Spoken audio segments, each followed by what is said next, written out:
bạn ấy cứ chiaទឹកchất đài bảo còn cứ chiaទឹកchất đài sát á kiếp chia máy rồi bỏ sát cứ miênទឹកchất là bong dạng khlang kla sát ní ná sát nong video năng cứ quạt nơi pelដែលឃើញ tractor បមកចិត្តពងរបស់គាត់ចិត្តរបស់គាត់គាត់ចេញមករៀដៃគាត់ចេញមកគឺខាំងរៀរាំងកុំឲ្យមកហើយគាត់ស្រែកចេះបាទដែលទង្វើនេះគឺជាទង្វើមួយដែលបង្ហាញអំពីទឹកចិត្តស្រឡាញ់ឥតកេណនីដែលហ៊ានលះបង់សពបែបសពយ៉ាងអត់ចេញហើយចុះបើត្រូវគេដាក់ភូសឬក៏គេ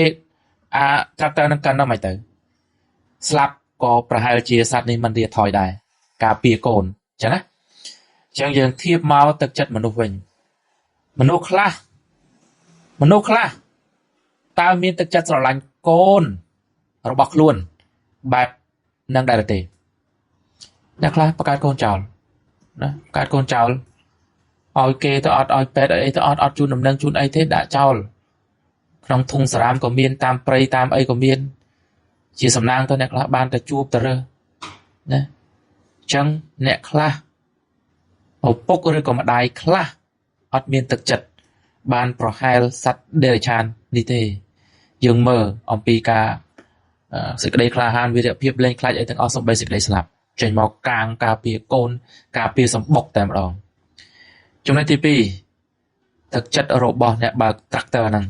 ក៏ជាមនុស្សល្អដែរនៅពេលដែលឃើញបែបហ្នឹងគឺគាត់សុខចិត្តឈប់ហើយជួយសង្គ្រោះសត្វហ្នឹងសិនហើយគាត់សុខចិត្តចោលកន្លែងហ្នឹងទុកឲ្យសត្វហ្នឹងពងកកើតកូនរស់រានមានជីវិតសិនបាទ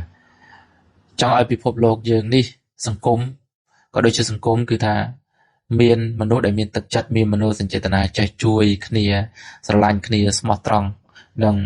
ប្រព្រឹត្តសេចក្តីល្អចំពោះគ្នាអញ្ចឹងណាពិភពលោកស្រួលរស់នៅហើយជួយការពារគ្នាទៅវិញទៅមកកាលណាយើងមានមនុស្សធម៌ឬក៏យើងមានភាពជាមនុស្សធម៌ដួងចិត្តមនោសញ្ចេតនាមនុស្សធម៌បែបហ្នឹងមិនថាសត្វមិនថាដើមឈើមិនថាមនុស្សទេគឺថាយើងមានការស្រឡាញ់ហើយមិនបៀតបៀនដែលនាំឲ្យជីវិតនៅលើផែនដីហ្នឹងគឺសុខអញ្ចឹងណាបាទសូមអរគុណ